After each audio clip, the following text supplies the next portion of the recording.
Welcome to DaAi Headlines. I'm Wendy Chen. Thank you for joining us. Coming up in the show today, the Tzu Chi Australia chapter celebrates its 20th anniversary by performing a sign language musical to promote filial piety. In our continuing look at BRT systems, we find out how the eco-friendly transportation runs on natural gas and electricity. And we meet Ye Qingfu, who is responsible for delivering medication to tuberculosis patients in Nan'ao districts every day. This year marks the 20th anniversary of the Tzu Chi Australia chapter. To celebrate the occasion, volunteers put on 4 sessions of performances on the Sutra of Profound Gratitude to Parents at Sydney's Concourse Theatre Hall. Apart from spreading the message of filial piety, Tzu Chi volunteers from the 6 cities all hoped to introduce Tzu Chi to the mainstream audiences.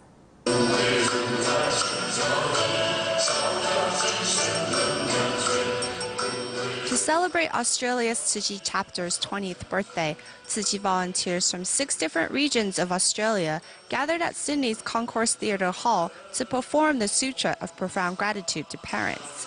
Many audience members related deeply to the message that the performance conveyed. When I was young, I might have done things that upset my parents that I regret now. Seeing the Tzu Chi brothers and sisters, including my husband, working so hard at this performance really moved me. We can talk about showing appreciation to our parents, but sometimes not everyone can relate to it. However, through this performance, it is easier for people to understand and to influence everyone.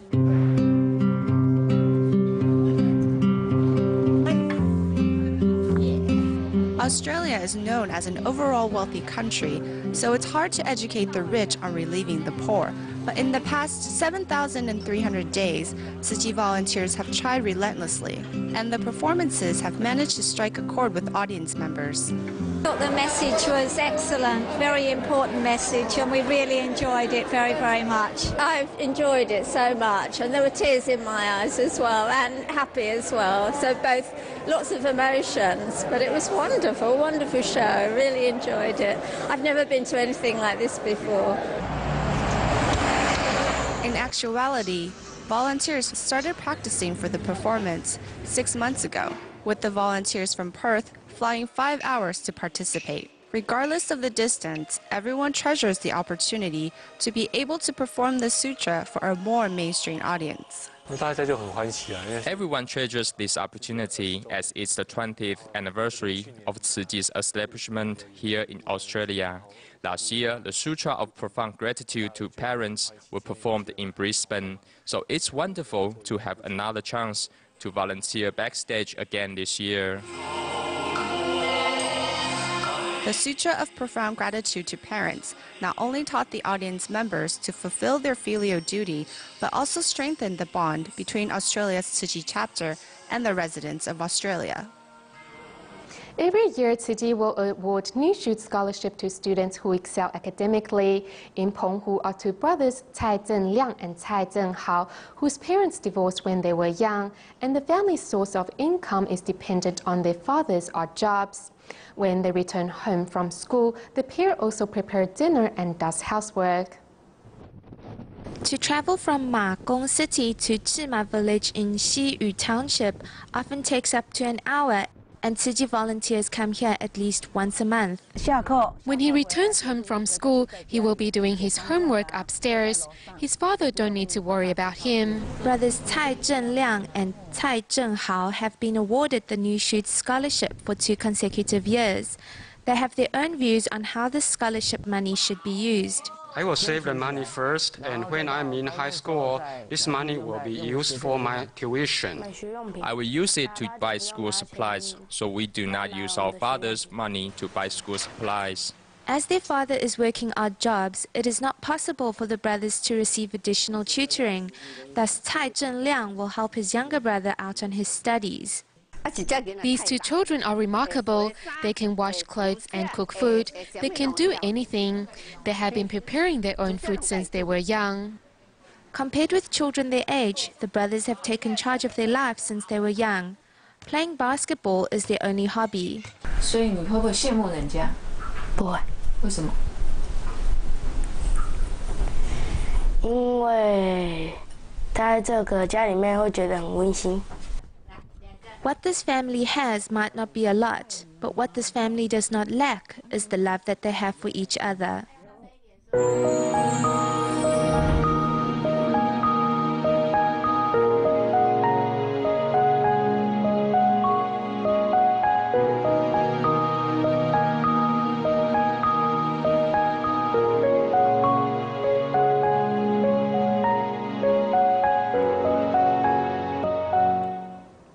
As our viewers might know by now, the BRT system offers several advantages over traditional buses in terms of service, speed and price. However, what you may not know is that in countries such as South Korea, the BRT is leading the way in changes to environmentally friendly buses that run on natural gas or electricity. As well, the buses are all equipped with handicap-friendly features that ensure every citizen has easy access to public transportation.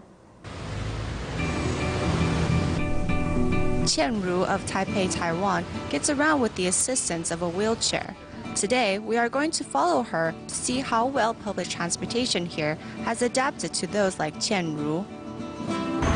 I'm wondering if I should get on the road or not.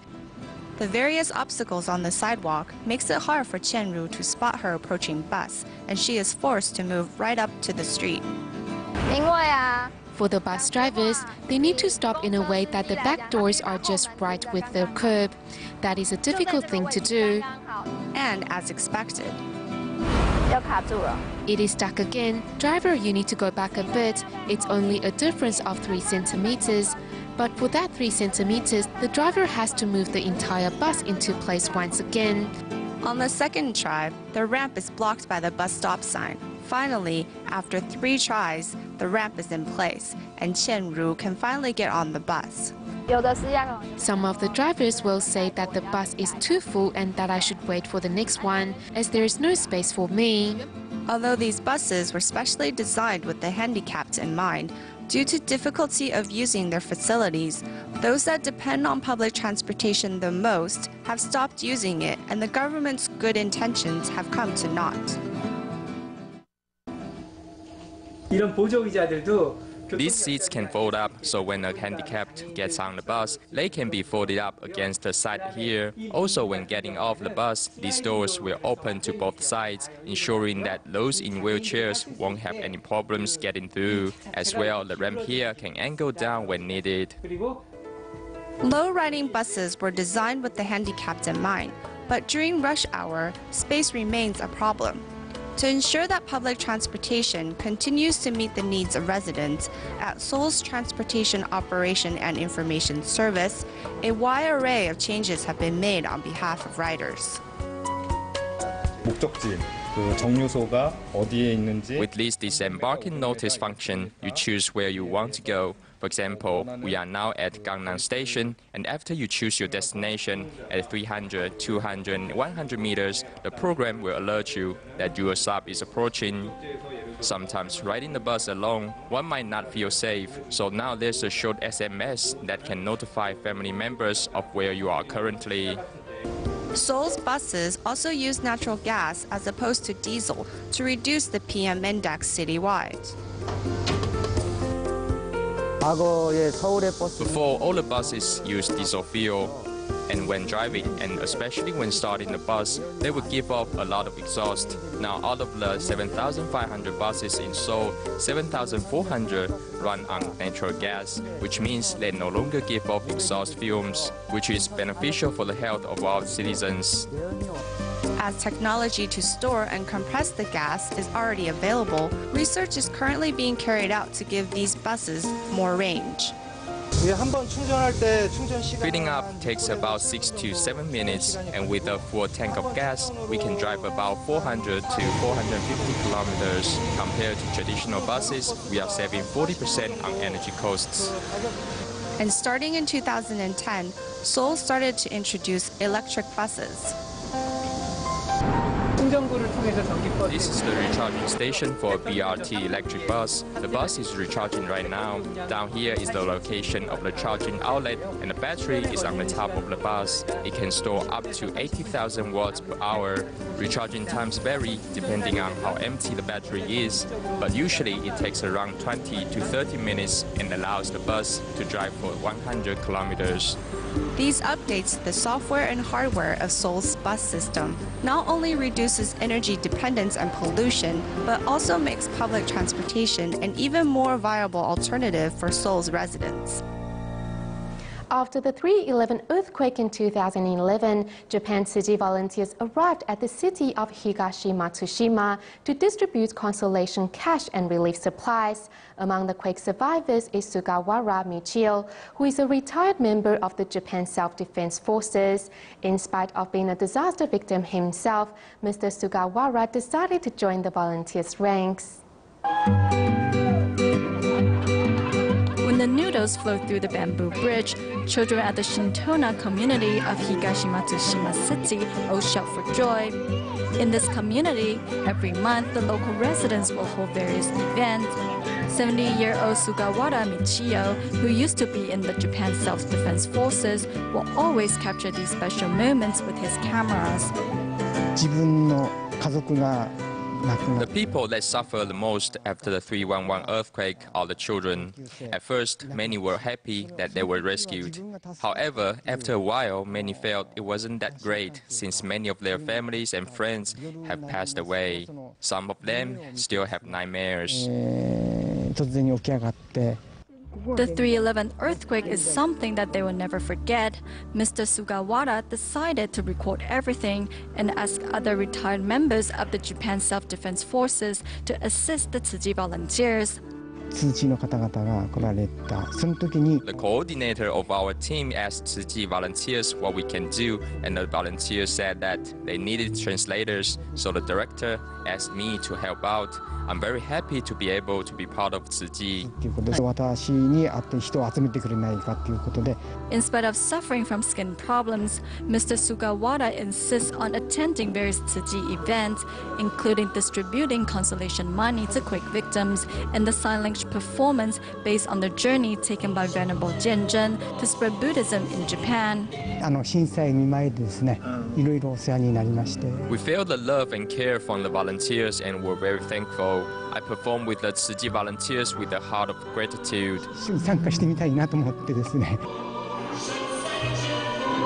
Mr. Sugawara says, with love and care, the road to rebuilding their homes is not far away because they are not alone.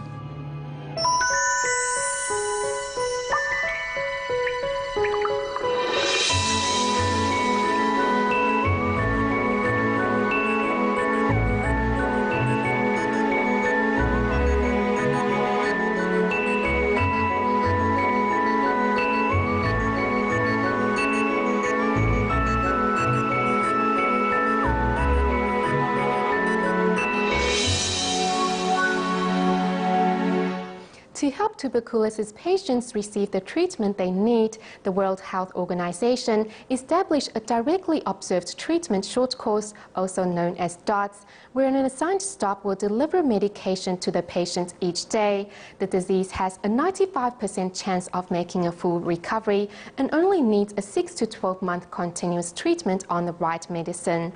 In our feature report on Taiwan's unique traits, we meet one of these medication delivery staff, Ye Qingfu, who is in charge of delivering medications to patients living in the Nan'ao districts.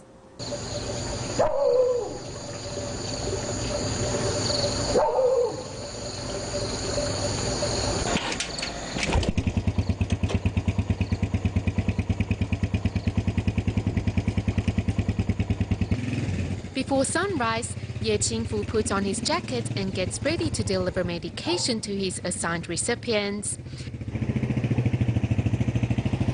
In charge of the Nan'ao district, Ye delivers medication to tuberculosis patients each day. However, he does not have control over his working hours. Before 5 a.m., if I don't come for him, he would have headed out, and I would have no way of fighting him. Knowing that it would be difficult to find anyone in the mountains, Ye tries to make arrangements with his recipients. 哎，叔叔来了，看孩子睡觉。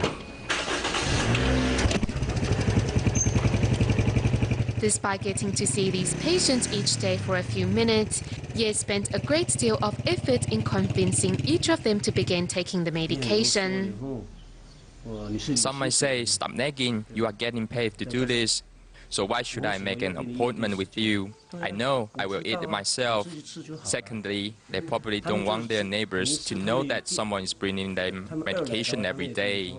Ye can empathize with these patients, yet it is still difficult for him if his recipients don't take the tablets on time. When I come across those who won't cooperate, I sometimes get mad. I'm not mad at the recipient, but more angry with myself. He would say to me, I can't do this anymore. I asked, what can't you do? He said he has no other way and that he doesn't want to continue on.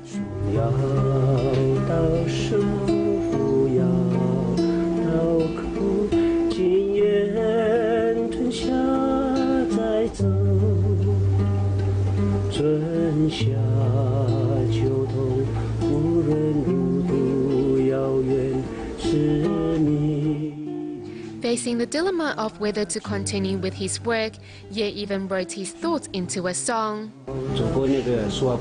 When I travel through the Shuhua Highway, because it is such a long journey, I will think I have to accomplish my mission no matter what. So I wrote this song.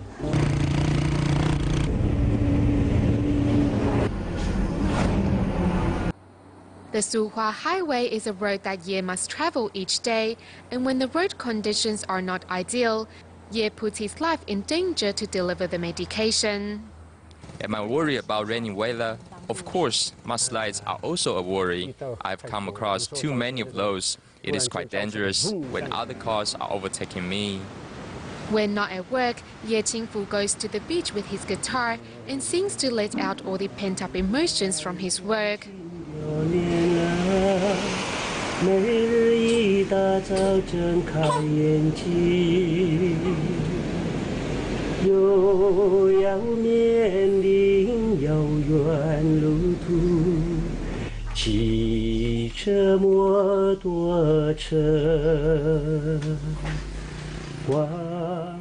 From at first refusing to take the medication to when recipients show their gratitude, Ye always treats each patient with care and is determined to safeguard their health.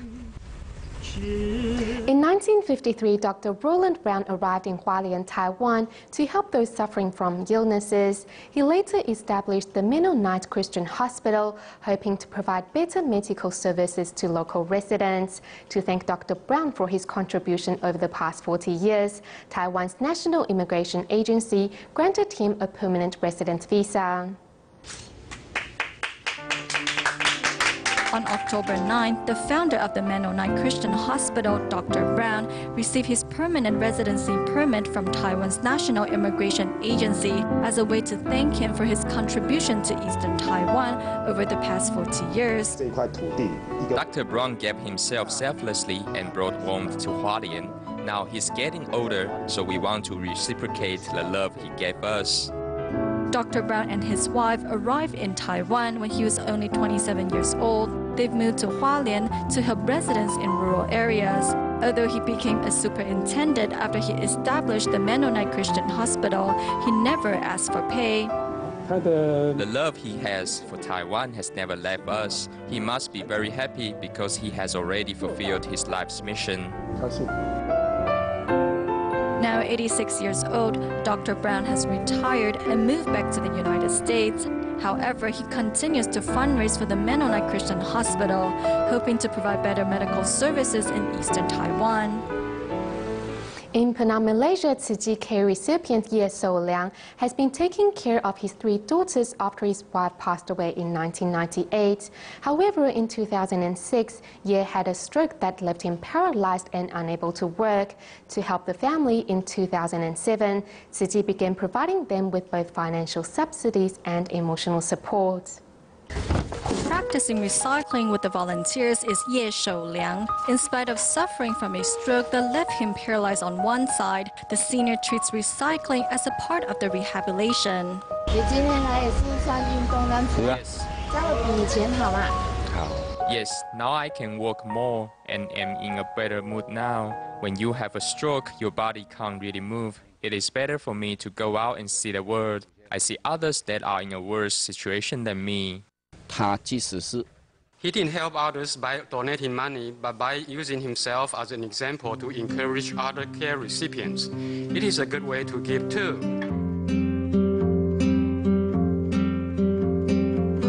60-year-old Ye Shouliang has had a bad temper since young, resulting in a bad relationship with his 3 daughters. After he met Tzu Ji, however, his relationships changed for the better.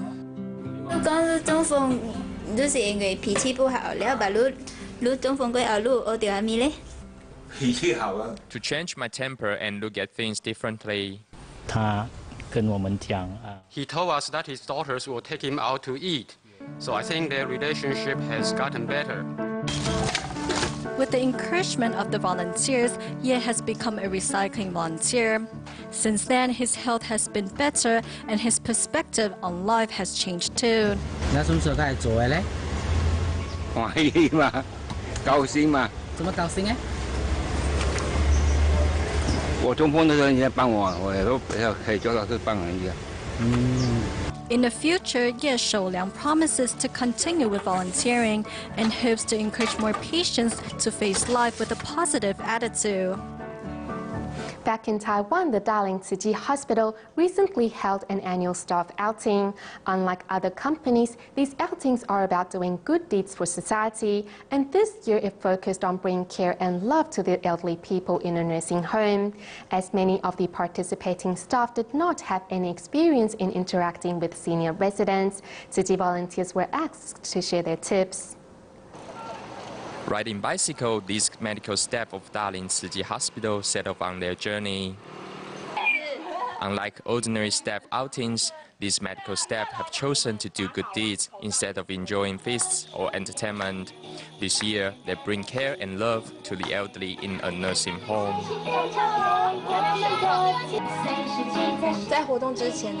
Before this outing, we followed Tzu Chi volunteers to care for the elderly in different places.